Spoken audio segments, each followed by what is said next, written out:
Hi friends, మనం ఈరోజు జోలూరి రాజుగారి దగ్గర ఉన్నాం. అతను జీవితంలో ఎదుర్కొన్నటువంటి సంఘటనలు ఏంటి, ఇలాంటి పోలీస్ ఉద్యోగానికి ఎప్పుడు సెలెక్ట్ అయ్యాడు, ఈ పోలీస్ ఉద్యోగాన్ని ఎప్పటి నుండి చేస్తున్నాడు, నెక్స్ట్ వస్తున్న నోటిఫికేషన్లో విద్యార్థులు ఎలా ప్రయత్నం చేయాలనే దాని గురించి కొన్ని విషయాలు తెలుసుకుందాం. నమస్కారం సార్. చెప్పండి సార్, మీ జీవితం ఎప్పుడు, ఏ సంవత్సరం, మీ బర్త్ ఎప్పుడు, మీ 10th క్లాస్ ఎక్కడ అయిపోయింది, ఇంటర్ ఎక్కడ, డిగ్రీ ఎక్కడ, ఈ డ్యూటీ గురించి. మాది నల్లగొండ జిల్లా మర్రిగూడ మండలం ఎరగండ్లపల్లి గ్రామం. మా నాన్న ఒక వ్యవసాయం చేసుకుంటూ కళ్ళు గీత కార్మికుడు. వ్యవసాయం చేసుకుంటూ కళ్ళు తీసుకుంటూ ఆ విధంగా పోషిస్తూ మమ్మల్ని చదివించిండు. మేము మొత్తం నలుగురం. ఓకే. 2 అక్కలు, 1 అన్న, నేను చిన్నోన్నే. ఇక వాళ్ళకంత చదువు ఏం లేదు, నా ఒక్కడికే. మా నాన్న ఇక చదువుకో అని నాకు ఏ పని చెప్పకుండా ఖచ్చితంగా మావాడు చదువుకోవాలి, ఇంట్లో ఏ పని చెప్పకుండా నన్ను చదువుకోవడానికే పంపించేవాడు. ఎప్పుడు స్కూల్ అయిపోగానే ఇంటికి రాగానే కూర్చోబెట్టడం. అప్పుడు ఊళ్ళల్లో గిట్ట కరెంటు గిట్ట ఏం లేదు. ఓకే. మామూలుగా దీపం పెట్టేది, దీపం కింద కూర్చోబెట్టి చదివిపించేది మా నాన్న. ఓకే. అట్లా ఆ విధంగా ఒక 10వ తరగతి వరకు ఊళ్ళోనే అయిపోయింది.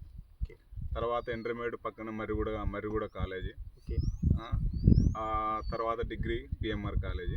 ఈ విధంగా అయిపోయిన తర్వాత అప్పటి వరకు మనకు ఈ కాంపిటేటివ్ ఫీల్డ్ ఏంటనేది తెలియదు అసలుకి.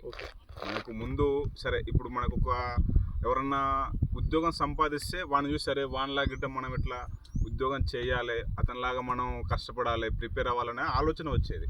అటువంటి వాతావరణం అనేది ఊళ్ళో లేదు. అప్పటి వరకు అసలు కాంపిటేటివ్ ఫీల్డ్ అంటే ఎలా ఉంటుంది, ఉద్యోగం అంటే ఎలా ఉంటుంది, నోటిఫికేషన్ ఎలా వస్తుంది, దానికి ఏ విధంగా ప్రిపేర్ అవ్వాలి, దేనికి ప్రిపేర్ అవ్వాలని ఎటువంటి అవగాహన లేదు.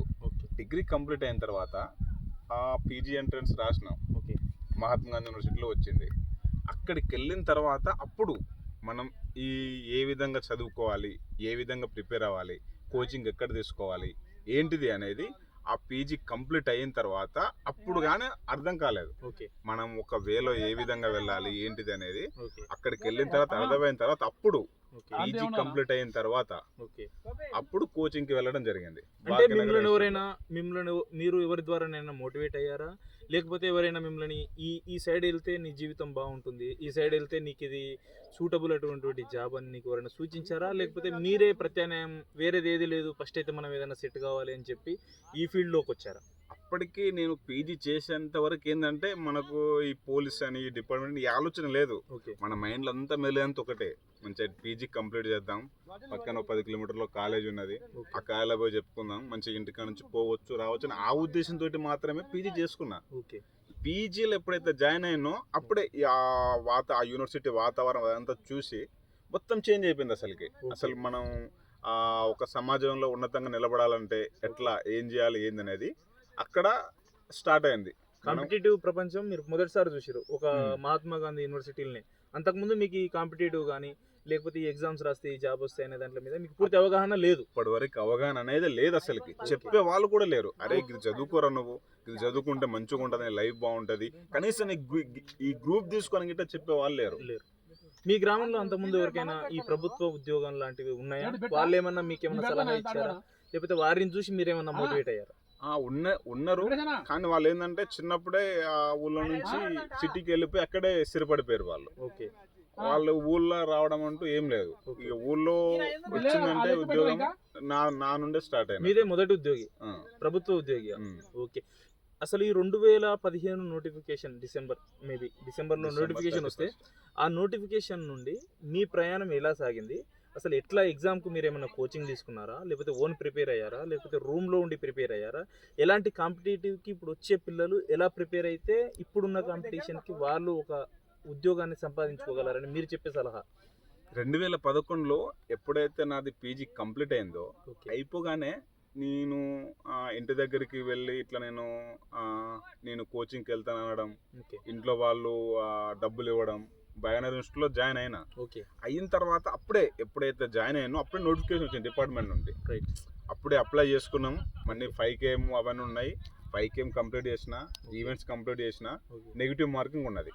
అయితే అప్పుడు నా చదివే విధానం ఏంటంటే ప్రతిరోజు 3:45కి లేచేది ఎర్లీ మార్నింగ్. 3:45కి లేచి కథం బుక్ పట్టేది. మనకున్నది ఒకటే, ఎంతసేపు ఉన్నా చదవాలి అంతే. ఉద్యోగం సంపాదించాలనేది తెలుసు కానీ అది ఏ విధంగా పోతే మనం సంపాదించగలుగుతాం, దాన్ని మనం ఏ విధంగా చదువుకోవాలి, ఏ విధంగా మనం ప్రిపేర్ అయితే మనం ఇంతమందిని దాటుకుంటూ మనం ఉద్యోగం సంపాదిస్తామన్న ఆలోచన లేదు.